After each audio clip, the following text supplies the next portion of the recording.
ಚುನಾವಣೆ ಹತ್ತಿರ ಆಗುತ್ತಿದ್ದಂತೆ ಡಿವೋರ್ಸ್ ವಿಷಯ ಬಹಿರಂಗ. ದಳಪತಿ ವಿಜಯ್ ಗರಂ ಅಂತಲೇ ಹೇಳ್ಬೋದು. ಎಲ್ಲರಿಗೂ ಗಿರ್ಮಿ ಕನ್ನಡ ಟಿವಿ ಯೂಟ್ಯೂಬ್ ಚಾನಲ್ಗೆ ಸ್ವಾಗತ ಅಂತ ಹೇಳ್ತಾ ಬಿಟ್ಟರೆ ಶುರು ಮಾಡೋಕ್ಕಿಂತ ಮೊದಲು ಯಾರೆಲ್ಲ ನಮ್ಮ ಯೂಟ್ಯೂಬ್ ಚಾನಲ್ ಬಂದು ನೋಡ್ತಿದ್ರಿ ಅವರೆಲ್ಲ ಸಬ್ಸ್ಕ್ರೈಬ್ ಮಾಡ್ಕೊಳ್ಳಿ ಮತ್ತು ಅಲ್ಲೇ ಪಕ್ಕದಲ್ಲಿರೋ ಬೆಲ್ಲೈಕನ್ ಪ್ರೆಸ್ ಮಾಡಿ.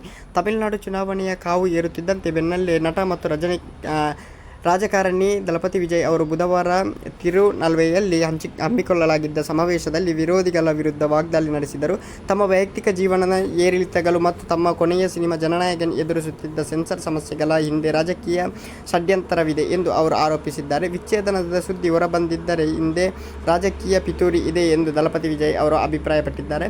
ವಿಜಯ್ ನಟನೆಯ ಜನನಾಯಕನ್ ಚಿತ್ರಕ್ಕೆ ಸೆನ್ಸಾರ್ ಮಂಡಳಿಗಳು ಇನ್ನೂ ಪ್ರಮಾಣಪತ್ರ ಸಿಕ್ಕಿಲ್ಲ. ಈ ಬಗ್ಗೆ ಮಾತನಾಡಿದ ಅವರು, ನನ್ನನ್ನು ಜನರಿಂದ ದೂರವಿಡಲು ವಿರೋಧಿಗಳು ಒಂದಲ್ಲ ಒಂದು ದಾರಿ ಹುಡುಕುತ್ತಿದ್ದಾರೆ. ಮೊದಲು ಕೂರೂರು ಘಟನೆಯ ನನ್ನ ಮೇಲೆ ಹಾಕಲು ನೋಡಿದರು, ಈಗ ನನ್ನ ಸಿನಿಮಾದ ಬಿಡುಗಡೆಯನ್ನು ತಡೆಯಲು ನೋಡಿದರು.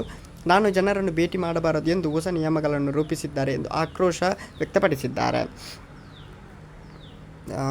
ಈಗ ನನ್ನ ಮೇಲೆ ಕಳೆದ ಕೆಲವು ತಿಂಗಳುಗಳಿಂದ ವಿಜಯ್ ಮತ್ತು ಅವರ ಪತ್ನಿ ಸಂಗೀತ ಸ್ವರ್ಣಲಿಗಮ್ ವಿಚ್ಛೇದನ ಪಡೆಯುತ್ತಿದ್ದಾರೆ ಎಂಬ ಸುದ್ದಿ ಹಬ್ಬಿದ್ದವು. ಅಷ್ಟೇ ಅಲ್ಲದೆ ನಟಿ ತ್ರಿಷಾ ಕೃಷ್ಣನ್ ಅವರೊಂದಿಗೆ ವಿಜಯ್ ಹೆಸರು ಕೇಳಿಬಂದಿತ್ತು. ಈ ಬಗ್ಗೆ ಮೌನ ಮುರಿದ ವಿಜಯ್, ಚುನಾವಣೆ 30 ದಿನ ಬಾಕಿ ಇರುವಾಗಲೇ ನನ್ನ ಆಪ್ತರ ಬಗ್ಗೆ ಇಲ್ಲಸಲ್ಲದ ವದಂತಿಗಳು ಹಬ್ಬಿಸುತ್ತಿದ್ದಾರೆ. ಏನೇ ಆದರೂ ನೀವು ನನ್ನನ್ನು ಜನರಿಂದ ಬೇರ್ಪಡಿಸಲು ಸಾಧ್ಯವಿಲ್ಲ ಎಂದು ಹೇಳಿದ್ದಾರೆ. ಓಕೆ ಗೈಸ್, ಮುಂದೆ ಸಿಗೋಣ. Love you so much.